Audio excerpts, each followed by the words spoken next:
Jessii Vee, and today we're going to be talking about some very creepy museums that really exist around the world. There are a lot of people who like to collect very strange items, and once they gather enough, they make a museum out of it. So I think most of the places I'm going to be mentioning today are still open to the public even now. Well, I don't know about now with everything going on in the world, but I mean just generally. Before I get started though, I do have a new background behind me. It is sparkly mermaid scales. If you would like it, all you have to do is be subscribed to this channel, so my Jessii Vee channel, turn on your notification bell, and then head over to my Instagram page, follow me there, and DM me the color mermaid scale you would have if you were a mermaid. And if you want to say rainbow, that is totally cool as well. You're not limited to one color, don't worry. Anyways, let's get into this video. We're starting off with a clown museum. This is a museum in Germany, and many people who are cholera-phobics, is that how you say it? Cholera-phobic, which means fear of clowns, they stay far away from this place. Thousands of perpetually smiling faces greet you as you enter this small clown museum in Germany. It is crammed with puppets, accessories, newspaper articles, posters, photos, and over 3,000 clown figurines. Actually, a lot of what's in this museum was donated by real clowns. So like makeup cases, real clown shoes, real clown outfits. When someone like retires from being a clown, they drop all their real clown stuff at this museum. So it's not actually meant to be a creepy place. It's actually meant to be a place that's literally just like collecting clown stuff. But if you're in any way afraid of clowns,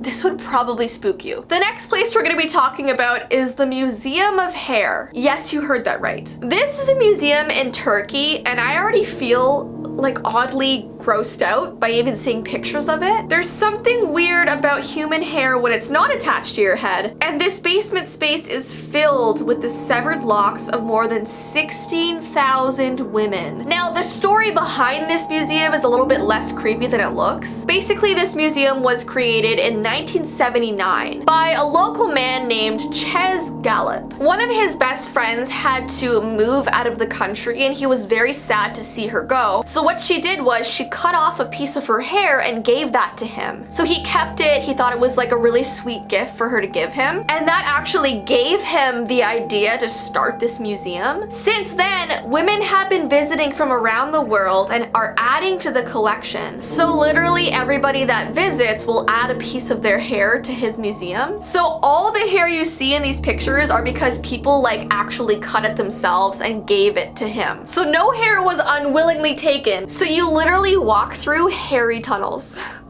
What? The next museum is called Froggyland. This museum has hundreds of amphibious creatures frozen in time in human poses at the circus, in a classroom, playing poker or tennis. All these frogs are doing various things. So each part of the museum is like frogs just doing like a normal activity, and it just looks so odd. And I just know this would be my Nana's worst nightmare. She is literally terrified of frogs, and if she's watching this video, she's already clicked off. I loved catching frogs as a kid. I still think they're so cute. So whenever I would catch one and show her, she would run away screaming. So sorry, Nana, if you're watching this. The next place is the Moot Museum. I hope I'm saying that right. If you've got any skeletons in your closet, you could donate them to the Muter's extensive collection, which includes the tallest skeletal specimen on display in the US. There are tons of skulls and bones in this museum, set up in 19th century cabinets. This museum also houses Einstein's brain.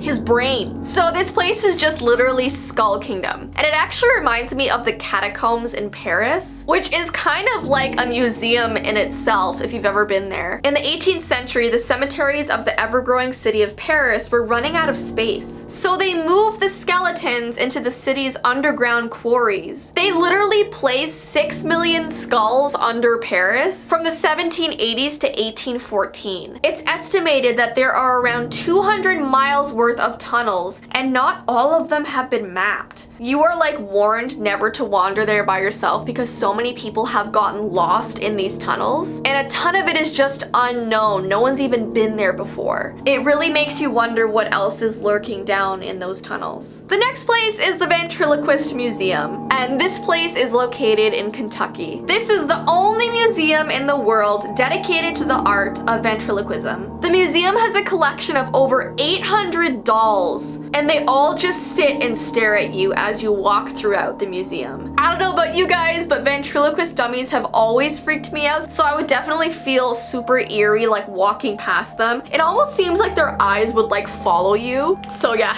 I don't know about that. The next place is Madame Tussauds, and this is a very popular place, so I feel like a lot of people have heard of this. Wax people. Madame Tussauds is a major tourist attraction in London, displaying the waxworks of famous and historical figures, as well as popular film and television characters from famous actors.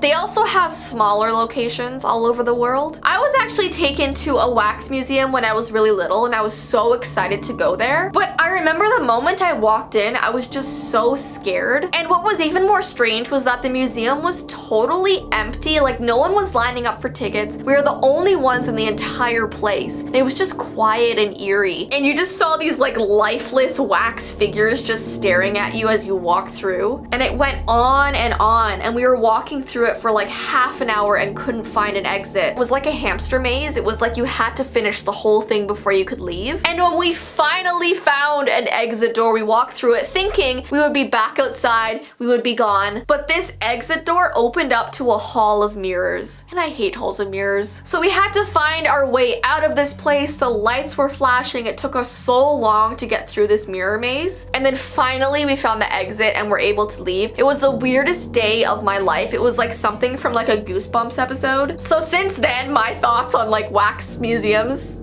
just not that great. Okay, the next place is the Mothman Museum. The Mothman is a large, man-like creature with wings and red eyes. People aren't sure if he's just a myth, a legend, or a real monster. And since 1966, witnesses have claimed they've seen the Mothman. And because this was such a popular legend and so many people had claimed to see him, they actually made a whole museum dedicated to him. Visitors to the Mothman Museum can view documents written by eyewitnesses of seeing the Mothman. And before you leave, you can take a selfie with the 12-foot tall stainless steel Mothman statue. And apparently the statue has like glowing red eyes that you can see in your photos, which is kind of creepy. And the last place is the UFO Museum. If you believe in aliens, the International UFO Museum and Research Center will really creep you out. So this museum is dedicated to the Roswell incident. And if you guys don't know what that is, it refers to the day in 1947 when an unidentified flying object crashed at a ranch in Roswell, New Mexico. Although the government said it was just a weather balloon, many don't believe that. So people think an actual UFO did land there, and there's actually a sign that people put up of where it was supposedly landed. So the museum is there to educate the public on the Roswell incident and includes a collection and preservation of materials and information related to the event. So it's like a museum dedicated to aliens, which I would honestly love to go to. But anyways, guys, those are all the creepy museums I'm gonna be mentioning today. If I missed any really good ones, definitely comment them down below. But I hope you guys have an awesome rest of your day, and I will see you in my next video.